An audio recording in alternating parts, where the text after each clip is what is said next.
नमस्कार दोस्तों, फिर से आप सभी का बहुत बहुत स्वागत है मेरे YouTube चैनल डॉक्टर धर्मेंद्र के त्रिपाठी में।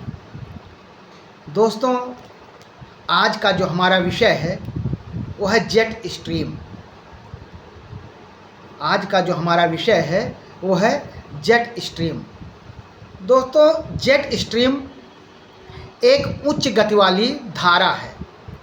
जेट स्ट्रीम जो है एक उच्च गति वाली धारा है जो वायुमंडल में 20,000 से 50,000 फीट की ऊंचाई पर चलती है। जेट स्ट्रीम एक उच्च गति वाली धारा है जो वायुमंडल में 20,000 से 50,000 फीट की ऊंचाई पर चलती है। यह हवा की धारा वायुमंडलीय दबाव और तापमान यह हवा की धारा वायुमंडलीय दबाव और तापमान के अंतर के कारण बनती है यानी जेट स्ट्रीम एक धारा है जो उच्च गति वाली धारा है। जेट स्ट्रीम एक धारा है जो उच्च गति की धारा है जो वायुमंडल में 20,000 से 50,000 से 50,000 फीट की ऊंचाई में बहती है। यह वायु की धारा, यह हवा की धारा वायुमंडलीय दबाव और तापमान के अंतर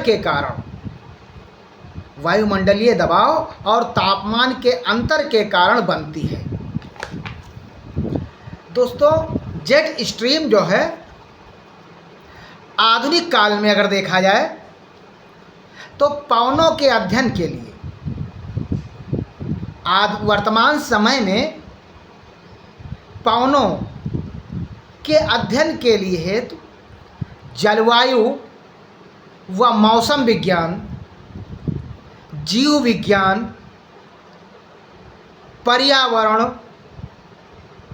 पर्यावरण संतुलन और पर्यावरण प्रदूषण जैसे अनेक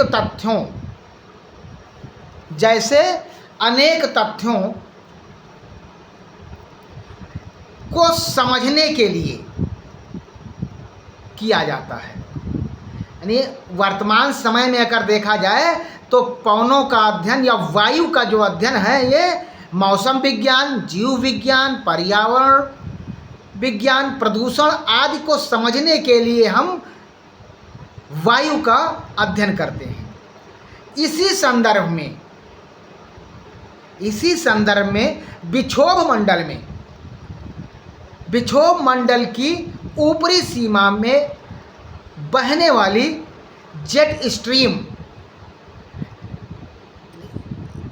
क्षोभ मंडल की ऊपरी सीमा पर बहने वाली वायु जेट स्ट्रीम पवनों का अध्ययन निरंतर महत्वपूर्ण होता जा रहा है।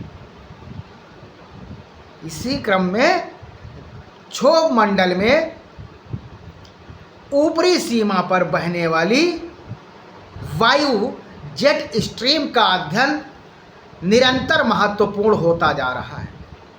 जेट स्ट्रीम धारा का सर्वप्रथम ज्ञान अगर देखा जाए, जेट स्ट्रीम धारा का सर्वप्रथम ज्ञान द्वितीय विश्व युद्ध के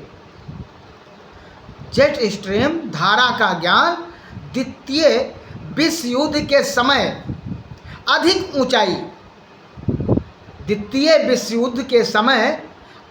ऊंचाई पर उड़ने वाले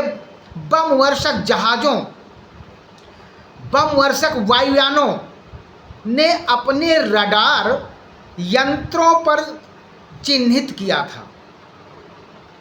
यानी जेट स्ट्रीम को सर्वप्रथम द्वितीय विश्व युद्ध में अधिक ऊंचाई पर उड़ने वाले बमवर्षक वायुयान या कह सकते रडार पर इन्हें चिन्हित किया गया था तभी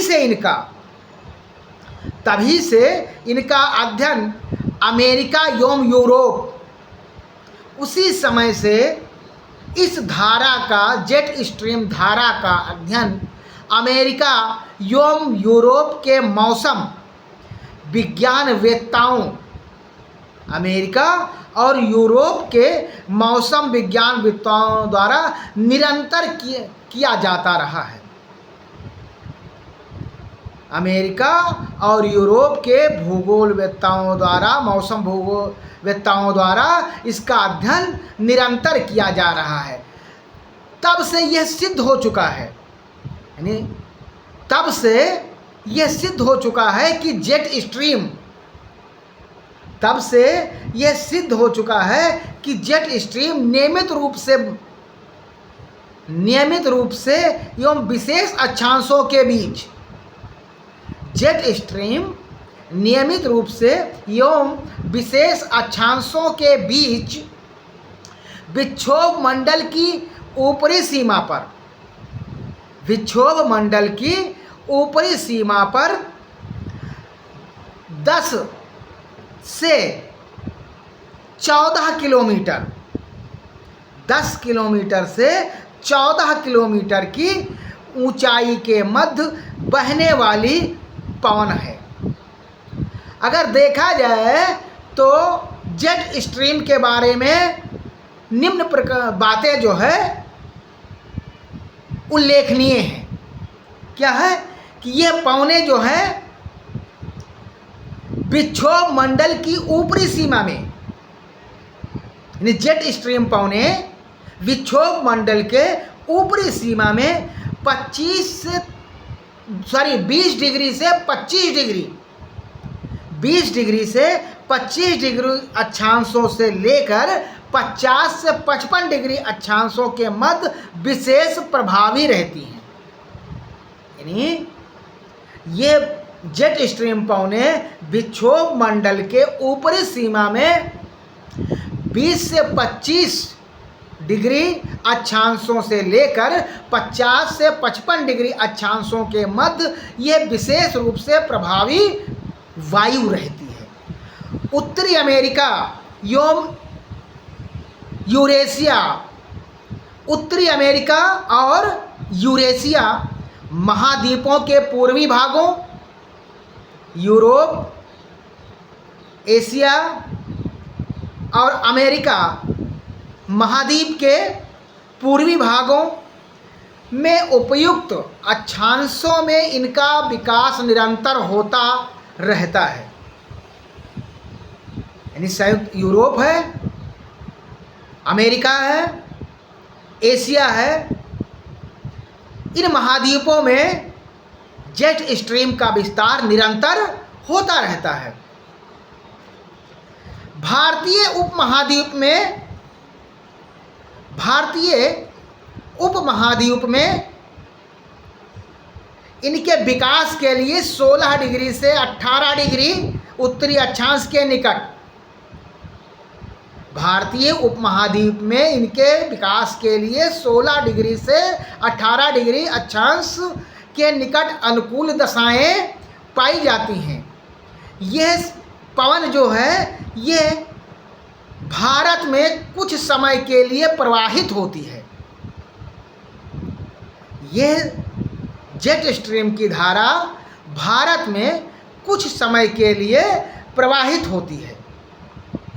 दूसरा है इनका मार्ग लहरदार, जेट स्ट्रीम पवनों का जो मार्ग है ये लहरदार एवं पश्चिम से पूर्व की ओर रहती है। अगर इनकी दिशा देखा जाए तो ये पश्चिम से पूर्व की ओर बहती हैं और लहरदार रहती हैं। यह एक प्रकार से मोटे हौज पाइप में, कह सकते हैं कि यह एक प्रकार से मोटे हौज पाइप में तेज गति से प्रवाहित जल की भांति बहती हैं। जिस तरह हौज में पानी तेज गति से बहता रहता है, उसी तरह ये पवन जो है पश्चिम से पूर्व की दिशा में लहरदार प्रकृति में ये बहती रहती है।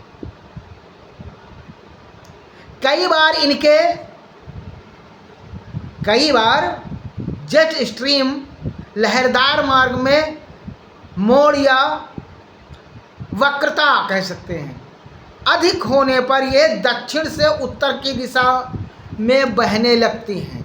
दक्षिण से उत्तर की दिशा में ये बहने लगती हैं। अगला अगर देखा जाए कि जेट स्ट्रीम ये तेज गति से सकरे मार्ग में बहने वाली, जेट स्ट्रीम तेज गति से सकरे मार्ग में बहने वाली धारा प्रवाह पौने होती हैं। जेट स्ट्रीम तेज गति से सकरे मार्ग में बहने वाली धारा प्रवाह पौने होती हैं। इसकी गति सामान्यतः बाहरी सीमा पर 150 किलोमीटर प्रति घंटा रहती है, जो कि भीतरी सीमा में निरंतर बढ़ती जाती है। यानी बाहरी सीमा पर ये 150 किलोमीटर प्रति घंटा की रफ्तार से चलती हैं, जबकि भीतरी सीमा में ये बढ़ती जाती हैं। ये अगर ऋतु में देखा जाए तो ये ग्रीष्म काल की अपेक्षा शीतकाल में तीव्रता से चलती हैं।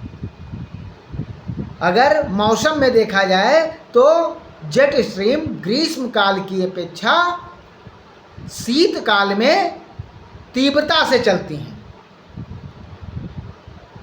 जेट स्ट्रीम की धारा प्रवाह में ठीक उसी प्रकार भंवर विकसित होते हैं। यानी जेट स्ट्रीम में भी भंवर का विकास होता है। जेट स्ट्रीम धारा में भी भंवर का विकास होता है। जैसे कि अधिक पानी वाली नदी में पहाड़ी भागों में पड़ते हैं, इन भंवरों की मोटाई जेट स्ट्रीम की मोटाई पर निर्भर करती है।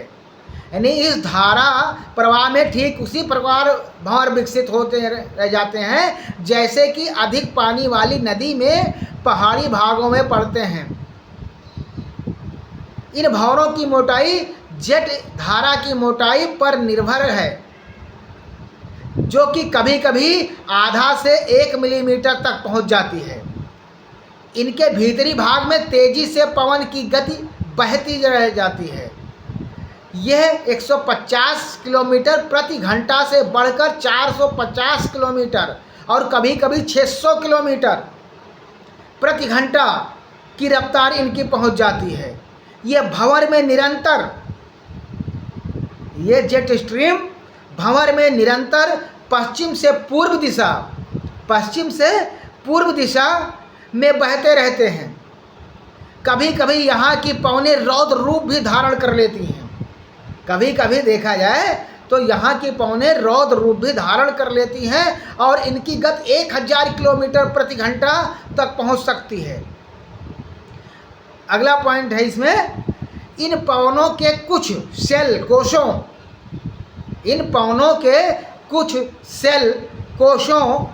की वायु की तीव्र ऊर्ध्वाधर, इन पवनों के कुछ कोशों में वायु की तीव्र ऊर्ध्वाधर गति भी रहती है। अतः यदि ऐसे में कोई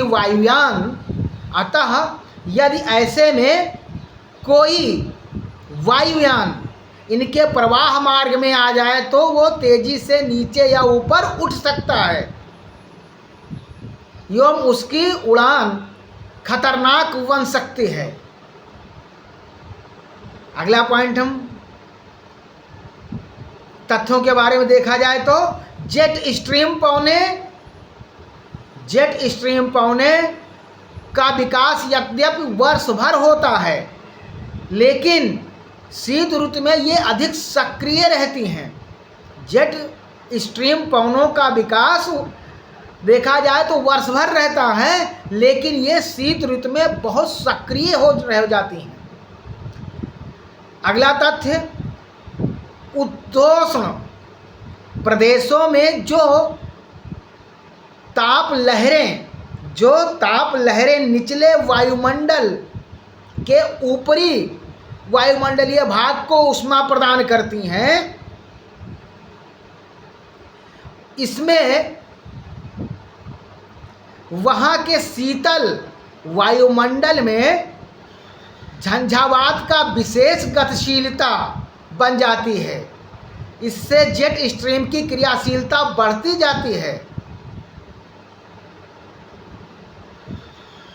अगला तथ्य है, जेट स्ट्रीम उष्ण प्रदेशों से प्राप्त ऊष्मा का तेजी से जेट स्ट्रीम उष्ण प्रदेशों से प्राप्त ऊष्मा का तेजी से 55 डिग्री अक्षांशों 55 डिग्री अक्षांशों तक उत्तरी गोलार्ध में फैलाकर वहां पर तापमान कुछ समकारी बनाने में सहायक होती हैं। साथ ही ठंडी पवनों के प्रभाव द्वारा भी जेट स्ट्रीम की क्रियाशीलता बढ़ती जाती है। अगला तथ्य है, दक्षिणी गोलार्ध में सामुद्रिक प्रभाव एवं बर्फीले अंटार्कटिका महाद्वीप के प्रभाव से ऊपरी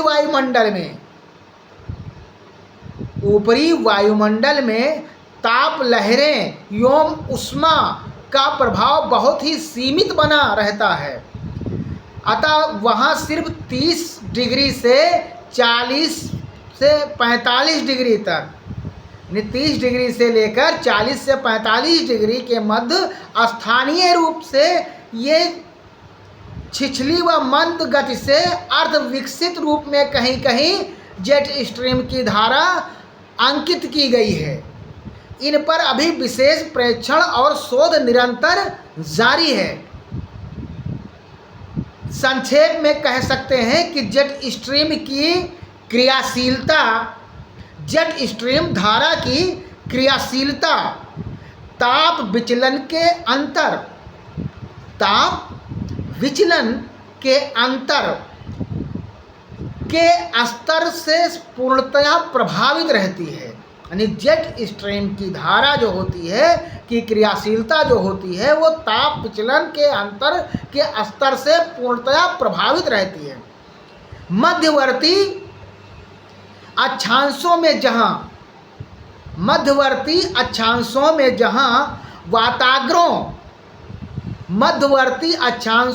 जहां वाताग्रों का विकास बड़े पैमाने पर होता रहता है, वहां अधिक तेजी से उष्ण पवने एवं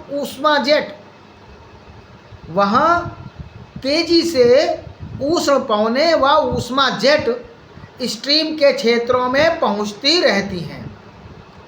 अतः इनकी क्रियाशीलता 30 डिग्री से 45 डिग्री, अतः इनकी क्रियाशीलता जो है 30 डिग्री से 45 डिग्री के मध्य सबसे अधिक रहती है। एवं लहरदार मार्ग होने से भंवरों द्वारा तीव्र पवनों एवं गुप्त ऊष्मा का प्रवाह 55 डिग्री उत्तरी अक्षांश तक स्पष्ट अंकित किया जाता रहता है। इस प्रकार से अगर देखा जाए तो अधिक ऊंचाई पर विक्षोभ मंडल में क्षैतिज स्तर पर बड़े पैमाने पर प्रवाही उपर्युक्त उष्ण जेट पवने सुदूर उत्तर से प्रवाहित होकर विलोमता की दिशा, उल्टी दिशा में विकसित करने के साथ साथ गिरते हुए तापमान को क्षैतिज परतों में रोक देती हैं। इससे विक्षोभ मंडल से ठीक ऊपर स्थित क्षोभ परत, इससे विक्षोभ मंडल के ठीक ऊपर क्षोभ परत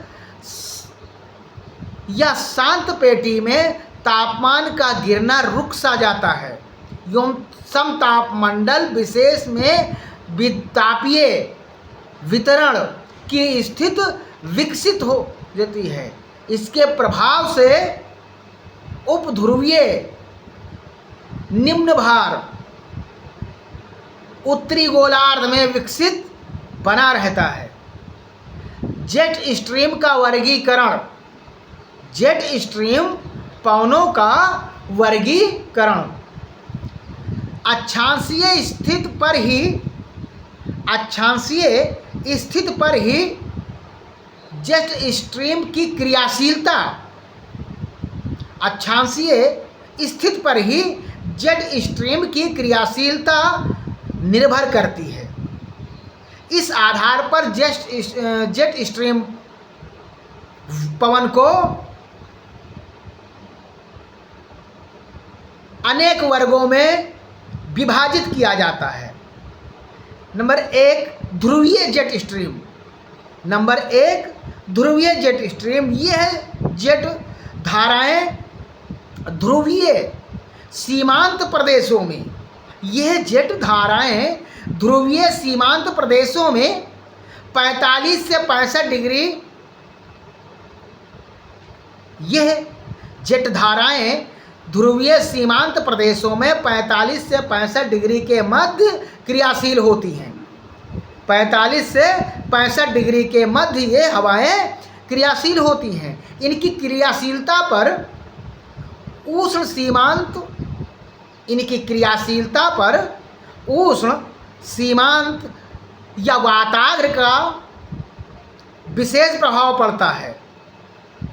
यहाँ पर अंध महासागर एवं निकटवर्ती स्थलखंड की उष्ण, यहाँ पर अंध महासागर एवं निकटवर्ती स्थलखंड की उष्ण आर्द्र पछुआ पवनों एवं ध्रुवों की ओर से बहकर, पछुआ पवनों और ध्रुवों की ओर से बहकर आने वाली शीतल पवनों की लगभग 10 से 12 किलोमीटर ऊंचाई की, लगभग 10 से 12 किलोमीटर की ऊंचाई पर ताप व नमी में अधिक अंतर रहने से ये जेट स्ट्रीम महाद्वीपों के मध्य एवं पूर्वी भाग में विशेष क्रियाशील बनी रहती है।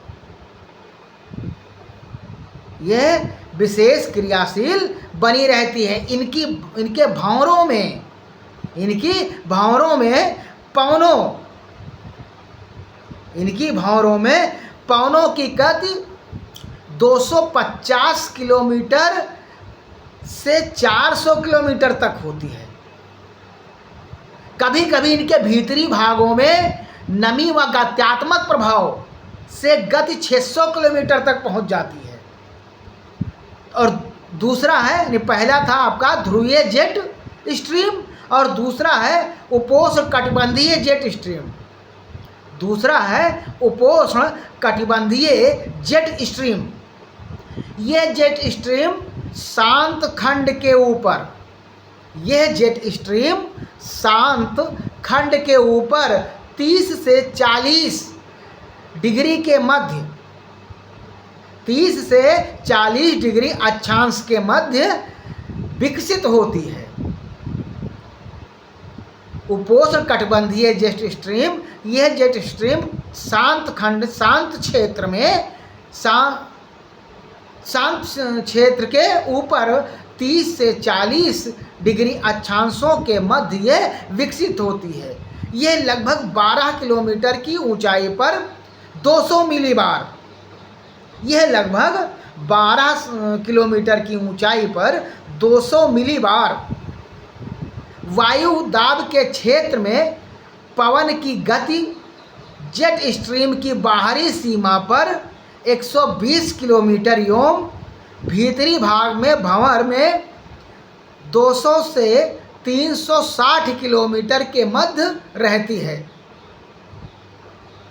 गर्मियों में ये जेट धाराएं, गर्मियों में ये जेट धाराएं 40 डिग्री अक्षांश तक एवं सर्दियों में जेट धाराएं 35 डिग्री अक्षांश तक चलती हैं। तीसरा है उष्णकटिबंधीय जेट स्ट्रीम, यानी पहला आपका ध्रुवीय जेट स्ट्रीम, दूसरा उपोष्णकटिबंधीय जेट स्ट्रीम और तीसरा है आपका उष्णकटिबंधीय जेट स्ट्रीम। उष्णकटिबंधीय जेट स्ट्रीम अफ्रीका व दक्षिणी एशिया उष्ण मानसून प्रदेशों में, अफ्रीका व दक्षिणी एशिया के उष्ण मानसून प्रदेशों में इन उष्णकटिबंधीय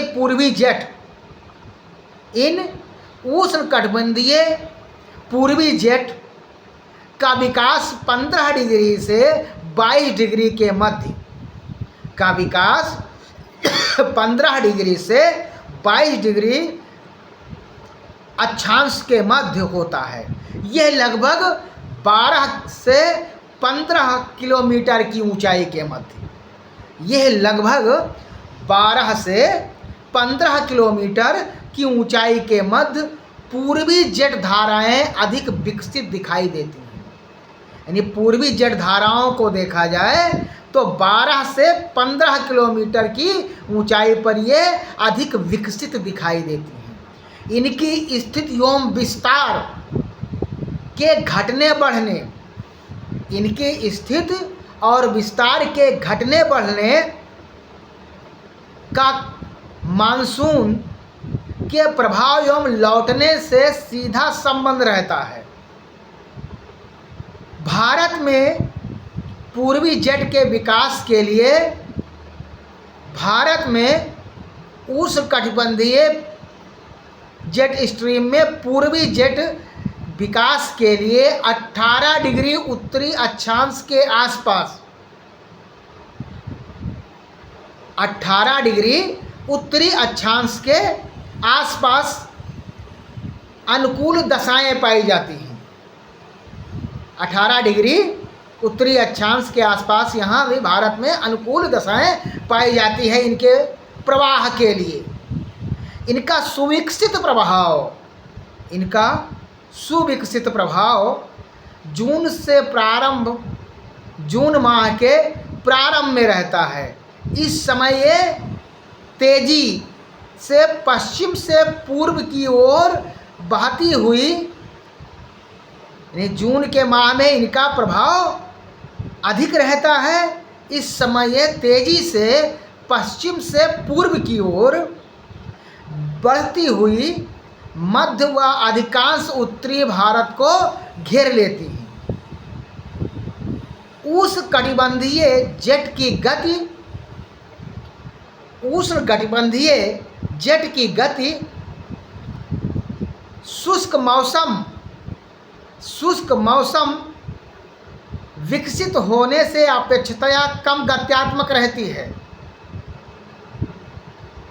उष्णकटिबंधीय जेट की गति शुष्क मौसम विकसित होने से अपेक्षाकृत कम गत्यात्मक रहती है। सिर्फ उष्णकटिबंधीय चक्रवात, केवल उष्ण चक्रवातीय तूफान, उष्णकटिबंधीय चक्रवात के समय ही कभी कभी उष्णकटिबंधीय चक्रवात के समय ही कभी कभी इनमें आर्द्र पवनें अधिक मात्रा में मिलकर इनकी क्रियाशीलता बढ़ा देती हैं।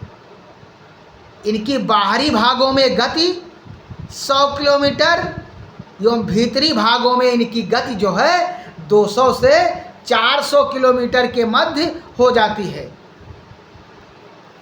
जेट स्ट्रीम पवनों की अगर विशेषताएं देखें तो जेट स्ट्रीम की पवनों उच्च गति 100 से 400 किलोमीटर प्रति घंटा है। जेट स्ट्रीम पवनों की गति 100 से 400 किलोमीटर प्रति घंटे की रफ्तार से चलती हैं। ये धरातल से 20,000 से 50,000 फीट की ऊंचाई पर बहती हैं। ये पवनें धरातल से 20,000 से 50,000 फीट की ऊंचाई पर चलती हैं। इनकी चौड़ाई 100 से 1,000 किलोमीटर तक होती है। इन पवनों की चौड़ाई अगर देखा जाए तो 100 से 1,000 किलोमीटर तक होती है। ये अगर बहने की इनकी दिशा देखा जाए तो ये जेट स्ट्रीम पश्चिम से पूर्व दिशा में बहती है।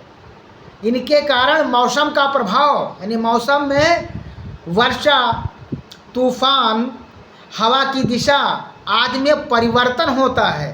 तो ये जो है ये जेट स्ट्रीम पवनों की विशेषताएं हैं। इन विशेषताओं में इनकी गति जो है 100 से 400 किलोमीटर, ऊंचाई 20,000 से 50,000 फीट की, चौड़ाई 100 से 1,000 किलोमीटर, दिशा पश्चिम से पूर्व, मौसम प्रभाव में ये इनके माध्यम से वर्षा, तूफान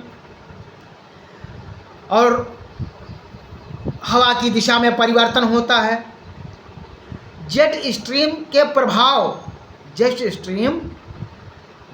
स्ट्रीम धारा या पवन के प्रभाव, अगर इनके चलने से क्या प्रभाव होता है, जेट स्ट्रीम पवन के चलने के प्रभाव से मौसम का पूर्वानुमान होता है। हमको मौसम के बारे में पूर्व में जानकारी प्राप्त होती है, तो मौसम का पूर्वानुमान होता है। विमान उड़ान में सहायता मिलती है, विमानों के उड़ान पर इसमें सहायता मिलती है। जलवायु परिवर्तन होता है, जेट स्ट्रीम पवनों के द्वारा कारण जलवायु परिवर्तन होता है। कृषि और फसल की उत्पादकता, कृषि और फसलों की उत्पादकता पर इससे असर पड़ता है।